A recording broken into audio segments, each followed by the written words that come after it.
Yo, bienvenue dans le tout premier épisode de l'émission Math Maniac. Oh my god. When the East is in the house. Oh my god.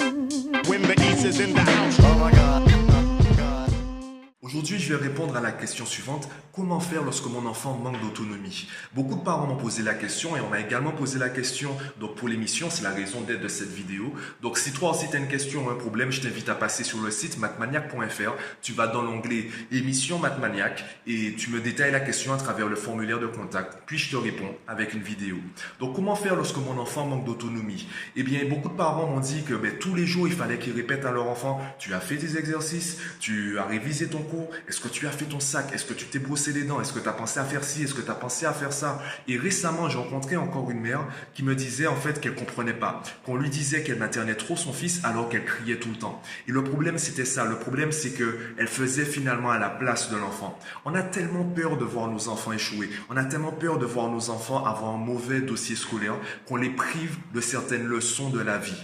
Le problème de l'élève que j'ai rencontré récemment, eh bien, c'est que tout le monde faisait à sa place. Et la seule chose qu'il voulait, c'était qu'on lui fasse confiance. Et parfois aussi, les enfants font des erreurs. Parfois aussi, ils échouent. Et la question, la leçon la plus importante qu'il faut leur enseigner, eh bien, c'est à s'auto-corriger, à apprendre de leurs erreurs, à apprendre de leurs échecs pour qu'ils puissent s'améliorer. La maturité et l'autonomie, ce ne sont pas des choses, eh bien, qu'on acquiert du jour au lendemain. On ne se réveille pas un matin en se disant: c'est bon, aujourd'hui, je suis autonome. Non, c'est quelque chose qui se passe par des détails. Est-ce qu'il faut laisser son enfant avoir 0 de moyenne dans toutes les matières dans toute une année? Non. Par contre, au quotidien, il y a plusieurs petites expériences. On peut laisser l'enfant apprendre par lui-même, échouer, rater, pour ensuite s'améliorer. Ça peut être par faire son propre petit déjeuner, ça peut être par préparer son sac. Ensuite, si le cas est extrême, s'il prend trop de temps pour se préparer le matin, ça peut être tout simplement, si tu t'es pas préparé, tu iras en pyjama à l'école.